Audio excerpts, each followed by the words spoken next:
সোনার অলংকার যুগে যুগে নারীর সৌন্দর্য ও মর্যাদার প্রতীক। বিয়ে, উৎসব কিংবা বিশেষ মুহূর্ত সবকিছুরই অবিচ্ছেদ্য অংশ সোনার অলংকার।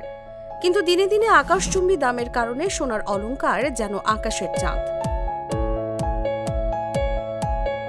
দিন যত যাচ্ছে সোনার দাম বেড়েছে হু হু করে। এক ভরি সোনার অলংকার কিনতে গুনতে হচ্ছে 2 লাখ টাকার বেশি। স্বর্ণালংকার এখন অধিকাংশ মানুষের ক্রয় ক্ষমতার বাইরে। চড়া দামে ক্রমে ছোট হচ্ছে সোনার বাজার। যারা মধ্যবিত্ত রয়েছে তাদের স্বর্ণের দাম সোনার হরিণ হয়ে গেছে। তো আসলে ক্রয় ক্ষমতার মধ্যে কতটুকু রয়েছে আসলে মানুষের?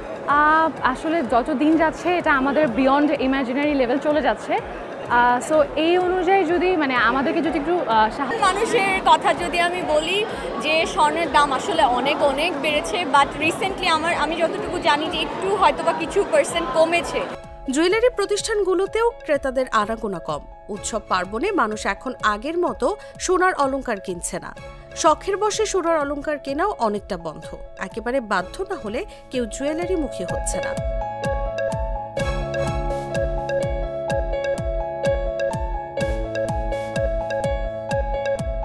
ক্রেতা সংকট দেখা দেয়ায় দেশে সোনার বাজারের আকারও ছোট হচ্ছে।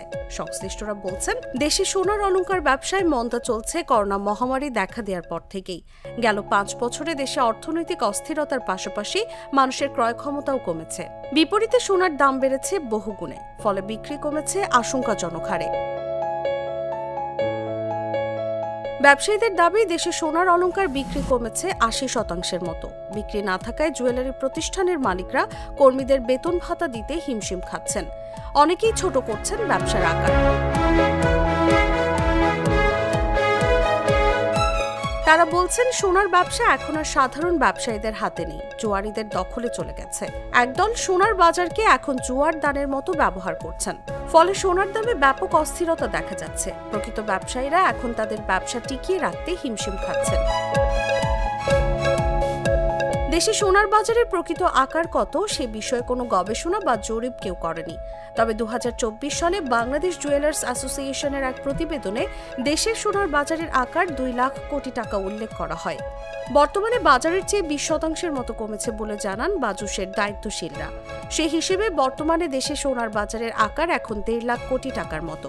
দিনে দিনে সোনার দাম বাড়ার কারণ হিসেবে BAJUS standing committee on tariff and ট্যাক্সেশনের চেয়ারম্যান আনোয়ার হোসেন বলেন, আমেরিকার শুল্ক নিয়ে ঝামেলা হচ্ছে। তাদের সঙ্গে চীন, রাশিয়া, ভারত একসঙ্গে বৈঠক করছে। তার একটি প্রভাব পড়ছে ডলারে। মধ্যপ্রাচ্যে ইসরায়েলি ঝামেলার জন্য মধ্যপ্রাচ্যের লোকেরাও ডলারের প্রতি আস্থা হারিয়ে ফেলছে, মানে নিরাপদ বোধ করছে না। এ কারণে এখন চীন, ভারত সহ বিভিন্ন দেশ সোনা কিনে রিজার্ভ করছে। এছাড়া সরবরাহ কমের কারণেও বাড়ছে সোনার দাম। তিনি বলেন, খনি থেকে ওইভাবে সোনা তোলা হচ্ছে না, এসব কারণে সোনার দাম বাড়ছে। তাসলিমা তিথি, জাগো নিউজ।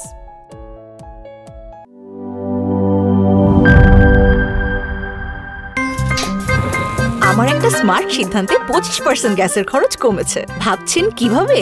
সাধারণ গ্যাস স্টোভ বদলে আমি এনেছি আরএফএল গ্যাস স্টোভ। এর সাইন্টিফিক নজল ও ব্রাস বার্নার ক্যাপ সমানভাবে তাপ ছড়িয়ে রান্না করে দ্রুত।